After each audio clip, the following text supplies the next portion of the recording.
안녕하세요, 폰폰한닷컴의 영댕입니다. 이번 영상에서는 화제와 논란의 중심에 있는 스마트폰이라고 할 수 있는 아이폰 X 혹은 아이폰 X이라고 불리는 제품에 대해서 자세하게 살펴보도록 하겠습니다. 우선 박스는 상당히 심플한 형태로 제작이 되었습니다. 이전 아이폰들과 동일한 형태라고 할 수 있고, 전면에는 본체의 모습이 인쇄되어 있었습니다. 참고로 아이폰 X는 실버와 스페이스 그레이 두 가지 컬러로 출시되었는데, 이 패키지 디자인이 조금 다른 편입니다. 그래서 패키지만 보고도 어떤 컬러인지 확인할 수 있습니다. 뒷면을 살펴보면 이런 구성품들이 설명되어 있었는데 동일합니다. 기존 아이폰 X, 라이트닝 커넥터, 이어팟, 그 다음에 라이트닝 헤드폰 잭 어댑터, 라이트닝 USB 케이블, USB 전원 어댑터, 그 다음에 여러가지 LTE 주파수를 지원한다는 내용들이 설명되어 있었습니다. 그럼 박스를 개봉해 보도록 하겠습니다. 항상 가장 스마트폰을 구입할 때 즐거운 순간이라고 할 수 있죠. 이렇게 벗겨서 딱 벗기면 깔끔하게 벗겨집니다. 내부를 살펴보면 디자인 바이 애플 인 캘리포니아라는 내용이 설명되어 있었습니다. 네, 아이폰 X이 수납되어 있었고, 옆쪽에는 액세서리들이 들어 있었습니다. 액세서리 같은 경우에는 기존 제품들과 동일한 것으로 보이는, 아마도 5V 1A인 것으로 보이는 어댑터가 하나 들어있었고, 그 다음에 라이트닝 이어팟, 뒷면에는 이런 라이트닝과 3.5mm 이어폰 커넥터가 동봉되어 있었습니다. 아래쪽에는 라이트닝 케이블이 하나 들어있었습니다. 구성품은 본체를 제외하고는 이거 140만원인가 160만원 요 가격대인데, 요 가격대 요런 액세서리들은 이제는 좀 더 줘야 되지 않을까 생각을 해봅니다. 구성품을 살펴보면 안녕하세요, 그 다음에 유심 제거 핀, 그 다음에 여러가지 서류들, 그 다음에 스티커가 들어있었습니다. 참고로 스티커는 어디다 붙이라는 건지 잘 모르겠지만은 아무튼 들어있습니다. 그 다음에 안녕하세요를 살펴보면 사용 방법들이 간단하게 설명되어 있을 겁니다. 페이스 아이디를 사용한다든지, 아니면 옆쪽에 보면 홈 화면을, 이번에 홈 버튼이 없어졌기 때문에 이렇게 제스처로 사용해야 한다는 내용들, 그 다음에 여러가지 벨소리, 볼륨, 이런 것들 들어 있습니다. 한 번 정도 읽어보는 것이 좋을 것 같습니다. 드디어 아이폰 X. 저는 실버 모델인데 개인적으로 실버가 나은 것 같습니다. 스페이스 그레이도 괜찮다고는 하는데, 아이폰 시그니처를 보면은, 아이폰 광고 같은 걸 보면은 대부분 실버를 제공한 것을 보면 애플에서는 아마 이번 메인 컬러는 실버다라고 생각하고 있는 것 같습니다. 이 뒷면에는 이런 유리가 보호 필름이 있었고, 보호 필름은 이런 식으로, 지금 이 순간이 사실 제일 기분 좋은 순간입니다. 이거 하루 이틀 쓰다 보면은 또 이제 그냥 좀 시들해지는 부분이 있는데, 이렇게 껍데기를 벗기는 부분이 가장 즐겁습니다. 디자인을 살펴보면 전면에는 5.8인치 슈퍼 레티나 디스플레이가 탑재되었습니다. 슈퍼 레티나 맞나요? 맞습니다. 5.8인치인데도 불구하고 일반적인 아이폰들과 다르게 베젤리스 디자인이 적용되어 있기 때문에 상당히 깔끔한 느낌을 주는 편입니다. 전원 버튼을 통해서 전원을 켜보면 이 노치 부분을 확인할 수 있습니다. 뒷면을 살펴보면 뒷면과 전면은 다 유리로 마감이 되었습니다. 그리고 실버 같은 경우에는 이게 약간 실버라고 하긴 뭐하고 약간 화이트와 실버의 중간 정도 느낌입니다. 그리고 옆면에는 수술 도구급이라고 불리는 스테인리스로 마감이 되었습니다. 스페이스 그레이 같은 경우에는 뒷면도 약간 그레이고 옆쪽도 이 스테인리스 약간 코팅된 형태라고 하는데, 디자인 같은 경우에는 자기가 직접 매장을 방문해서 확인해 보는 것이 좋을 것 같습니다. 드디어 나왔습니다. 이런 5.8인치 디스플레이 같은 경우에는 이 라운드가 되어 있습니다. 그 다음에 이건 삼성에서 제공한 아몰레드 디스플레이가 탑재되었는데, 디스플레이 품질은 상당히 좋다는 평가가 많습니다. 그리고 이 노치 부분, 이 M자 탈모라고 불리는 이 부분이 이 핵심이라고 할 수 있습니다. 사실 요 부분에 트루 뎁트 카메라라든지 앞면을 인식하는 닷 프로젝터 같은 다양한 카메라와 센서들이 탑재되었는데, 이 부분이 동영상을 볼 때 좀 불편하다는 의견들이 있습니다. 사실 뭐 여러 가지 이런 앱들이나 이런 게 좀 아직까지는 아이폰 10에 지원되지 않는 부분들이 좀 있고, 그래서 이 부분은 조금 더 사용해 보고 제가 불편한지 안 불편한지 말씀을 드려야 될 것 같습니다. 그 다음에 이제 조금 더 디테일하게 살펴보면 이 노치 부분이 상당히 재미있습니다. 이 라운드 커팅은 상당히 깔끔한 편이고, 노치 부분에 700만화소의 카메라와 이 안면 인식을 할 수 있는 페이스 아이디를 사용할 수 있는 그런 시스템들이 장착되었는데, 애플의 시도가 좀 재미있는 부분이긴 하지만 이게 과연 적응이 될지는 조금 더 살펴봐야 될 것 같습니다. 그리고 아래쪽 같은 경우에는 베젤리스 디자인이 적용되었습니다. 사실 기존 아이폰 8이나 뭐 이전 제품들 같은 경우에는 베젤이 최신 스마트폰이라고 하기에는 좀 넓은 편입니다. 그렇지만 아이폰 10 같은 경우는 디자인적인 부분에서 일단 최신품 같은 느낌을 주는 편입니다. 뒷면을 살펴보면 1200만화소의 듀얼 카메라가 탑재되었습니다. 이 재미있는 부분은 모두 iOS 기능이 탑재되었고, 35mm 환산으로 한 28mm f1.8과 56mm f2.4를 지원합니다. 이 카메라 기능도 이전 세대 제품에 비해서 좀 더 개선이 되었다고 합니다. 그리고 이 아래쪽에는 구멍이 뚫려 있는데, 요거는 세컨드리 마이크라고 그래가지고 이 통화를 할 때 다른 사람들과 그런 이 주변 소음을 약간 줄여주는 역할을 합니다. 그렇지만 이 카툭티는 솔직히 좀 무시무시한 편입니다. 이게 뭐 삼성 같은 경우에는 최신폰에서 카툭티 현상을 거의 없앴는데, 아이폰 같은 경우에는 아직도 이 카툭티가 아이폰 8보다 오히려 아이폰 10이 좀 더 심한 것 같습니다. 그 다음에 옆쪽을 살펴보면 이 수술도구급이라고 아이플에서 주장하는 이런 스테인레스로 마감이 되었고, 옆쪽에는 홈 버튼이 좀 더 커졌습니다.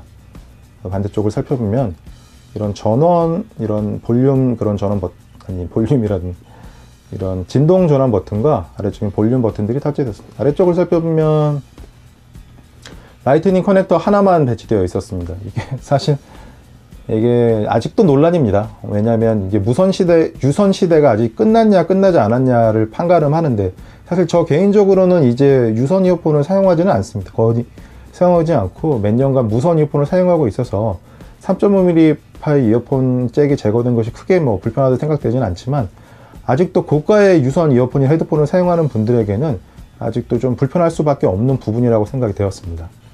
그다음에 위쪽 같은 경우에도 뭐 깔끔한 스테인리스로 마감이 되었습니다. 전체적인 디자인은 최신품 같은 느낌이 나는 편입니다. 그 다음에 홈 버튼은 이렇게 스와이프해서 올릴 수 있고, 유심 슬롯을 넣어야지 설정이 됩니다. 대한민국.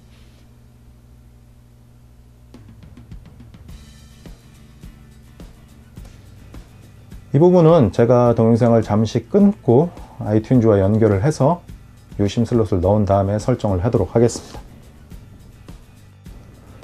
아이폰 10의 기본적인 설정을 완료하고 왔습니다. 이 페이스 아이디도 설정을 했는데, 이게 책상 위에 올려놓고 사용을 해도 뭐 잠금이 해제된다고 하는데, 실제로 책상 위에서 올려놓고 잠금을 해제하기는 쉽지 않은 편입니다. 실제로 이렇게 얼굴을 쳐다봐야지만 켜지지, 이 책상에 올려놓고 이전 아이폰처럼 이렇게 홈 버튼을 누르는 방식으로 페이스 아이디가 풀리지는 않습니다. 이 부분은 뭐 이 핸드폰을 계속 손으로 들어서 이런 식으로 사용할 때는 편리하다고 생각이 됐겠지만, 책상에 올려놓은 채로 뭐 이전 세대 제품처럼 홈 버튼을 눌러서 뭐 지문 인식을 시키는 방식으로 이렇게 잠금을 해제하는 것은 쉽지 않습니다.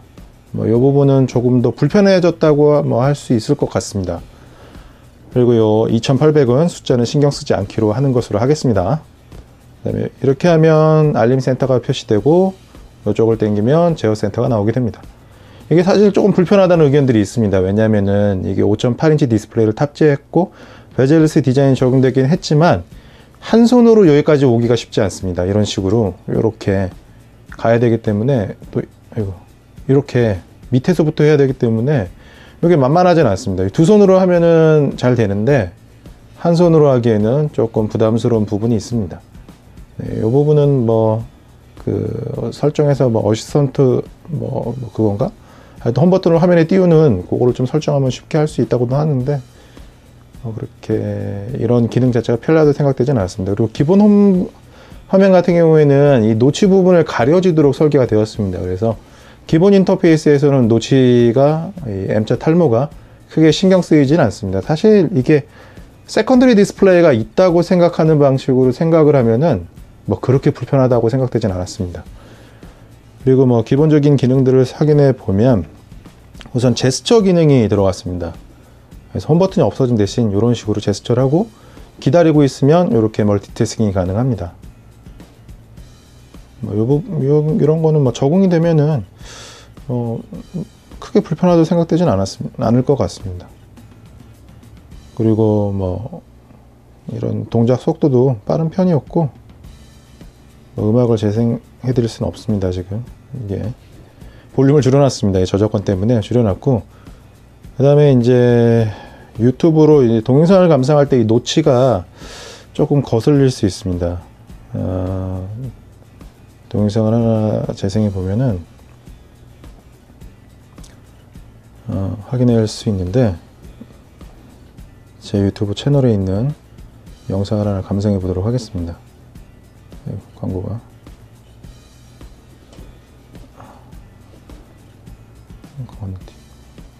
이렇게 보면은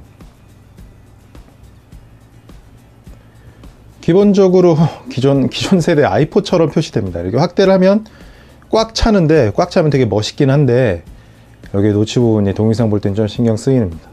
아무래도 다른 작업을 할 때는 뭐 크게 신경 쓰이지 않을 수 있습니다. 왜냐하면 앱들이 점점 아이폰 X에 맞춰져서 이렇게 설계되는 경향이 강해질 예정이기 때문에, 물론 제가 장담할 수는 없지만 앞으로 아이폰 X에서 사용하는 것을 전제로 설계될 가능성이 높습니다. 기본 앱들은.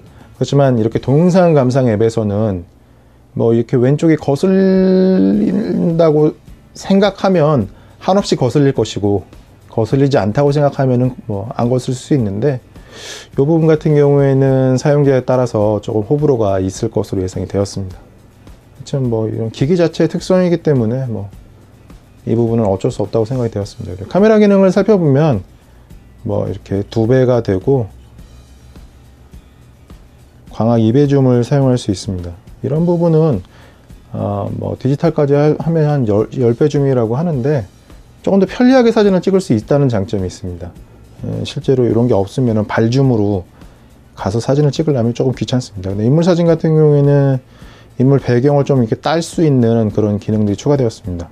뭐 요거 상당히 정밀하다고 하는데 뭐 저는 뭐 인물 사진을 잘 안 찍기 때문에 크게 뭐 저한테 효용되는 기능이라고 할 수는 없을 것 같습니다.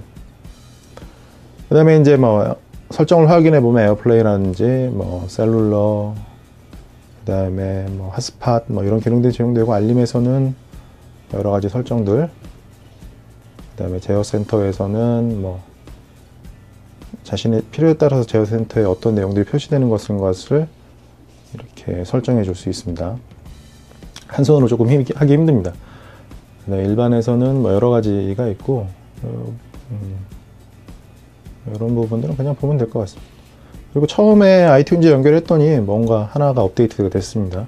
여기 트루톤 같은 경우에는 주변 색온도에 맞춰서 디스플레이 색온도를 변경해 주는 기능이라고 합니다. 이 부분 같은 경우에는 개인적으로 켜고 사용하는 것이 좋을 것 같습니다. 실제로 아이폰 X에 탑재된 아몰레드 디스플레이 같은 경우에는 이 외부 그런 벤치마크 사이트의 그런 결과를 보면은 최고 수준이라고 합니다. 그 다음에 여기 배경화면 설정할 수 있고, 그 다음에 사운드 햅틱 기능이 들어가 있습니다. 뭐 시스템 햅틱이라든지 뭐 사운드 배수를 설정해 줄 수 있고, 시리 같은 경우에도 뭐 여러 가지 알람을 하거나 이럴 때 유용한 편입니다. 그 다음에 페이스 아이디 관련 설정도 해줄 수 있고, 배터리라든지 저전력 모드를 사용하면 뭐 되게 시간을 좀 늘어난다고 합니다. 안 써봐서 잘 모릅니다, 이런 거는. 그 다음에 각종 설정들을 변경해 줄 수 있습니다. 이런 설정들이 좀 빠져 있다는 게 저는 좀 불편하다고 생각이 되었는데, 사용자에 따라서 뭐 편리하게도 사용할 수 있을 것 같습니다. 아이클라우드라든지 뭐 이런 기능들을 설정해 줄 수 있습니다. 그 다음에 이 홈화면이 없기 때문에 이렇게 제스처로 이렇게 미는 방식으로 사용할 수 있습니다. 그리고 이번에 새롭게 추가된 기능이 애니모티콘이라는 기능이라고 할 수 있는데, 이렇게 얼굴을 따라합니다. 이게 뭐 이게 재밌습니다. 솔직히 해보면은 상당히 정밀하게 따라오는 편이고, 이걸 한번 해보면은 상당히 재미있을 것으로 예상이 되었습니다. 지금까지 아이폰 X을 좀 두서없이 살펴봤습니다. 두서없이 살펴봤는데 이 노치 디자인 같은 경우에는 일반적인 사용 상황에서는 뭐 크게 불편하다거나 그러진 않았습니다. 그렇지만 아까 살펴봤듯이 동영상을 볼 때에는 조금 이 노치가 거슬릴 수 있을 것 같습니다. 사람에 따라 다르겠지만. 그 다음에 이제 페이스 아이디 같은 경우에는 이게 이런 식으로 책상에 올려놨을 때는 안 됩니다. 지금 제가 옆에서 얼굴을 쳐다보고 있는데 안 됩니다. 하지만 이렇게 얼굴을 쳐다보면 풀리게 되는데, 이게 뭐 계속 이게 손으로 잡아서 이런 식으로 보는 것 자체는 뭐 그렇게 불편하다 생각되진 않았습니다. 그렇지만 이게 풀리고 나서 이 화면을 유지하게 됩니다. 그래서 이걸 한 번 더 쓸어 올려야 되는 이런 액션이 조금 불편한 것 같습니다. 좀 개선이 되면 좋을 것 같은데 뭐 어떻게 될지 모르겠습니다. 뭐 새로운 기능이 한 번 더 추가될 여지가 있다고 하기 때문에 어떤 기능이 추가될지 모르겠습니다. 그 다음에 제어 센터가, 이런 알림 화면이나 제어 센터 같은 경우에도 두 손으로 사용하기에는 뭐 크 부담 없습니다. 한 손으로는 좀 불편하고요. 그 다음에 이 이모지, 애니모티콘 같은 경우에는 재밌습니다. 이거 한번 해보시면은 깜짝 놀라실 만한, 놀랄 만한가? 하여튼 그런 기능이고, 전체적으로 아이폰의 그런 패러다임이 바뀌는 제품인 것은 분명합니다. 그렇지만 이런 노치라든지 MZ 탈모라든지 뭐 페이스 아이디 뭐 이런 부분이 사용자에 따라서 약간의 호불호가 갈릴 수 있습니다. 이런 기능적인 부분에서. 그리고 가장 뭐 문제가 되는 점이라고 할 수 있는 부분은 140만원에서 160만원 정도 하는 가격이라고 할 수 있는데, 기존 아이폰의 새로운 세대, 뭐 미래와의 조우, 뭐 이런 것들을 체험해 보고 싶으신 분들이라면 아이폰 X를 구입해 보시는 것이 좋을 것 같습니다. 그렇지만 뭐 아직 페이스 아이디나 이런 부분이 자기의 기준에 못 올라왔다고 생각되는 분들이라면 뭐 아이폰 8을 선택해도 뭐 크게 나쁘지 않을 것 같습니다. 그렇지만 뭐 저는 솔직히 잘 만들어진 스마트폰이라고 판단되었습니다. 그 다음에 제가 좀 사용해 보고 뭐 중요한 내용들은 뭐 다른 리뷰를 통해서 다시 한번 살펴보도록 하겠습니다. 그럼 간단 프리뷰 끝!